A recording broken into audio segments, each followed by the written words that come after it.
wrong, little boy?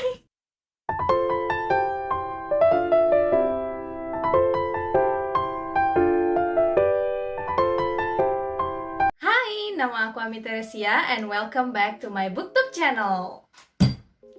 Yup, this video is all about February wrap up. Aku bakal ngasih tahu buku-buku apa aja yang sudah aku baca di bulan Februari, dan aku punya Aku ada 4 buku. To be honest, ini adalah angka normalku dalam sebulan untuk ngebaca buku. Kalau misalkan aku nggak maksa banget dan nggak ngejar banget dan santai aja.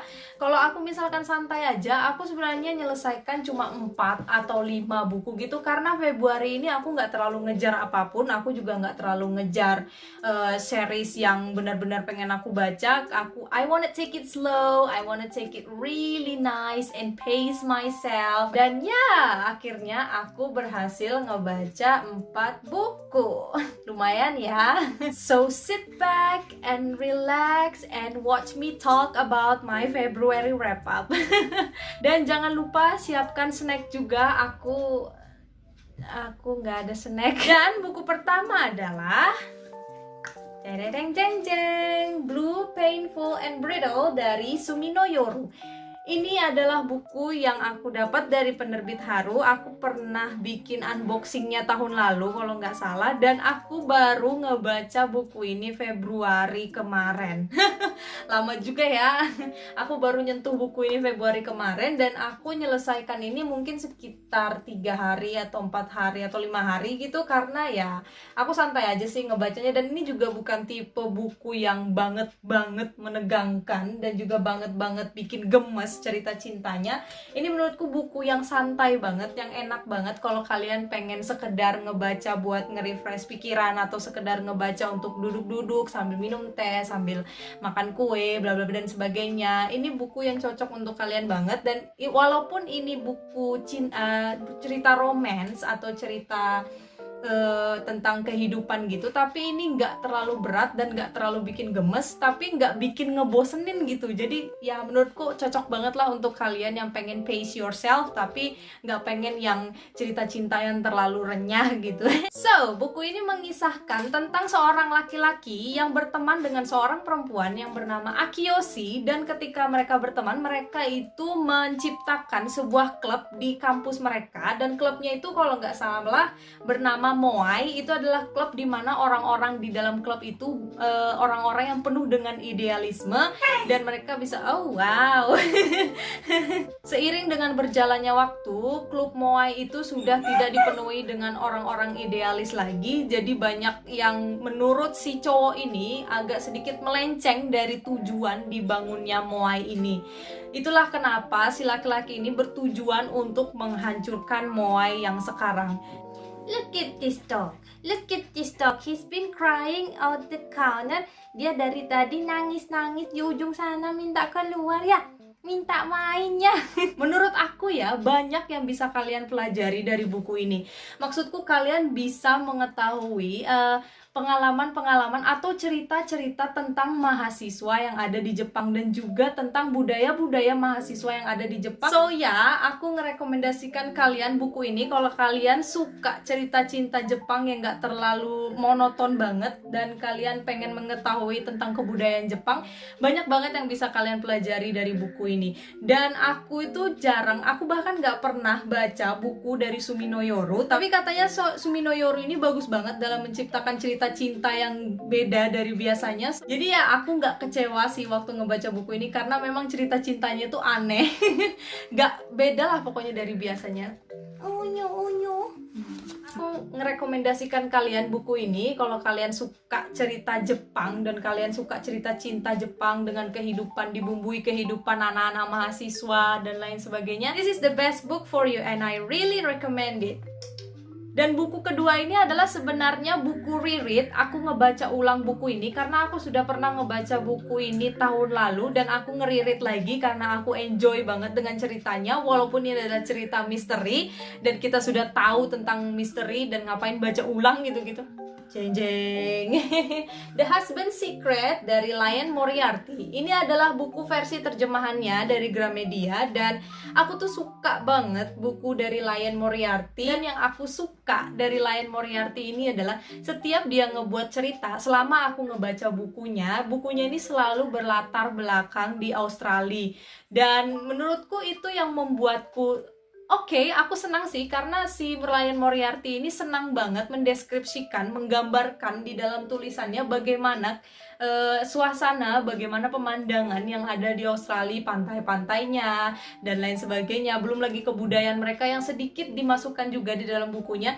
Itu yang membuat aku unik. Dan Liane Moriarty ini adalah orang Australia, jadi mungkin dia pengen menonjolkan tempat tinggalnya. Itu yang membuat aku senang banget. Aku jadi kayak semacam seolah-olah ada di sana sih, melihat Australia and its beauty and its beaches dan something like that. Aku langsung kayak suka. Dan buku ini pun penuh dengan ketegangan, maksudnya buku ini penuh dengan misteri juga. Kenapa aku lebih memilih The Husband's Secret daripada ngeririt Big Little Lies? Karena di sini itu bukan misteri yang bakal ketahuan di akhir. Misterinya ini ketahuan di pertengahan, dan setelahnya ini menceritakan tentang pasca ketahuannya hal-hal menegangkan itu. Jadi yang membuatku kayak oke, ini memainkan emosi banget, memainkan perasaan banget. Dan di sini kalian bisa aduk-aduk perasaannya, apalagi kalian di sini bakal dilema banget untuk memilih antara si ini atau si ini gitu-gitu. Jadi kayak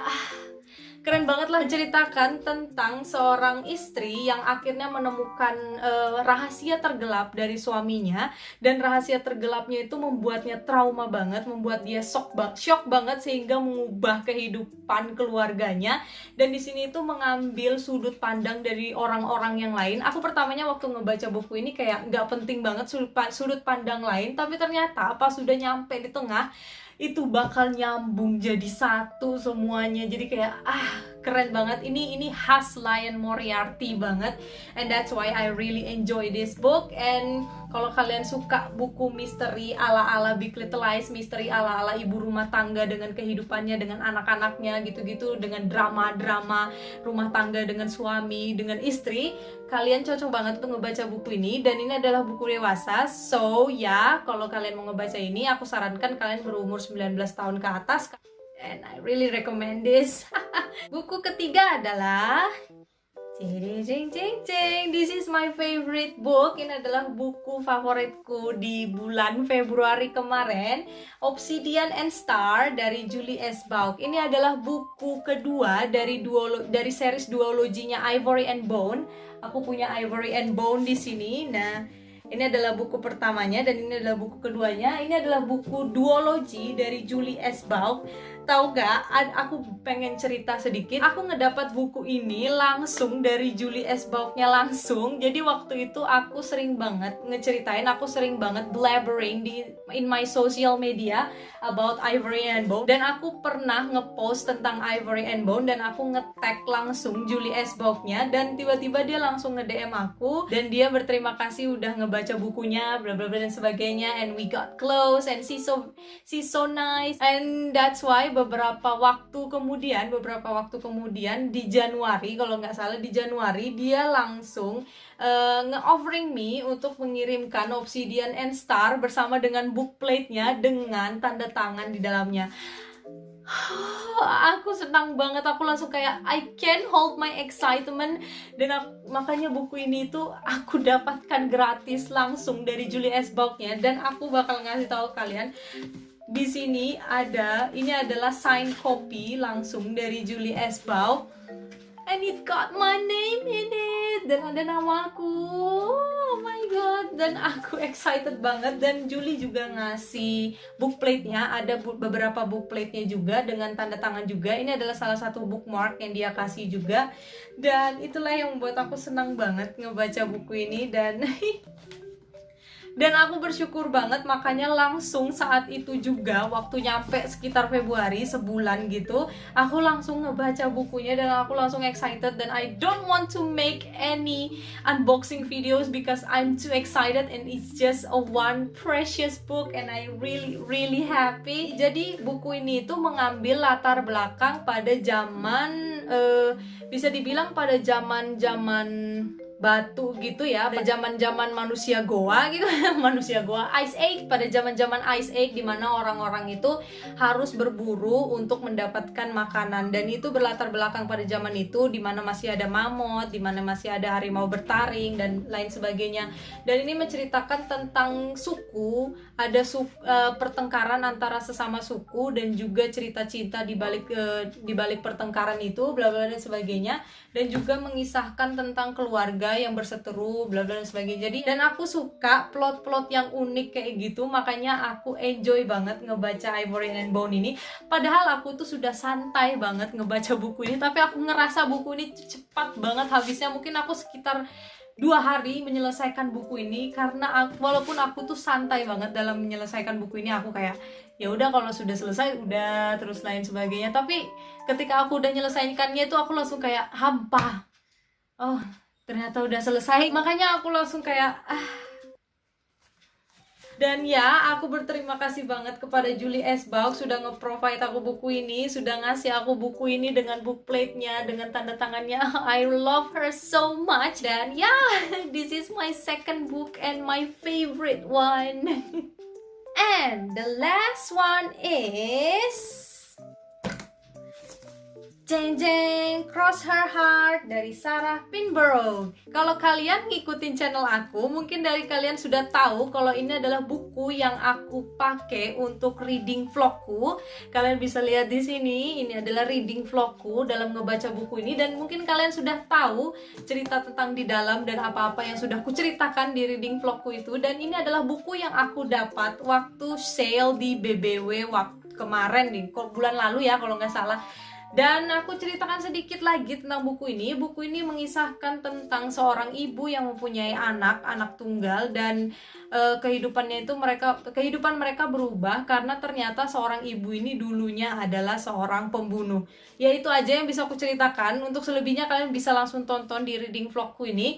Dan untuk overall aku suka sih sama buku ini, aku menikmatinya, dan aku juga lumayan santai ngebaca buku ini. Tapi karena ini adalah misteri, aku nggak bisa terlalu santai-santai banget karena aku penasaran banget dengan isinya, dan aku penasaran banget dengan endingnya, apalagi plot twistnya. Ketika sudah nyampe plot twist itu paling nggak bisa berhenti gitu. Nah, so yeah, this is my last book that I read.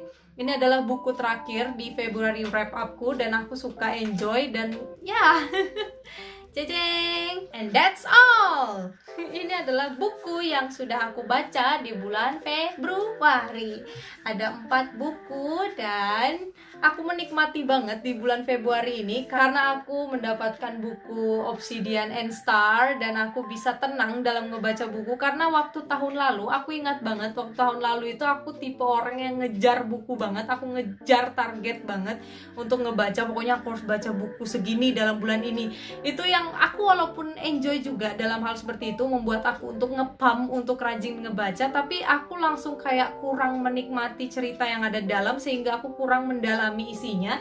Jadi aku memutuskan untuk tahun ini tuh lebih pace myself, lebih santai aja dalam membaca buku, nggak perlu terlalu di goalskan juga. Dan aku itu amazed banget, aku tuh senang banget ngelihat orang yang punya goals untuk ngebaca ada berapa buku, dan mereka itu kayak ngepam untuk ngerjakan, untuk ngebaca goals mereka, untuk ngeraih goals mereka. Dan aku suka banget ngelihat orangnya kayak gitu karena mereka semangat dalam ngebaca, apalagi semangat dalam mencari buku-buku yang bagus gitu. Makanya aku suka ngeliatin mereka sembari melihat rekomen dari mereka, rekomen buku dari orang-orang yang fast reading seperti itu. Tapi kayaknya untuk tahun ini aku pengen santai dulu aja, aku pengen pace myself aja, dan gak pengen terlalu terburu-buru. Karena tahun ini aku tuh pengen menemukan buku yang benar-benar aku suka banget, benar-benar aku pengen banget, yang ketika aku ngelihat Goodreads, ketika aku ngelihat sinopsisnya, ketika aku mengetahui tentang penulisnya, aku langsung kayak yes, this is the one that I wanna read today.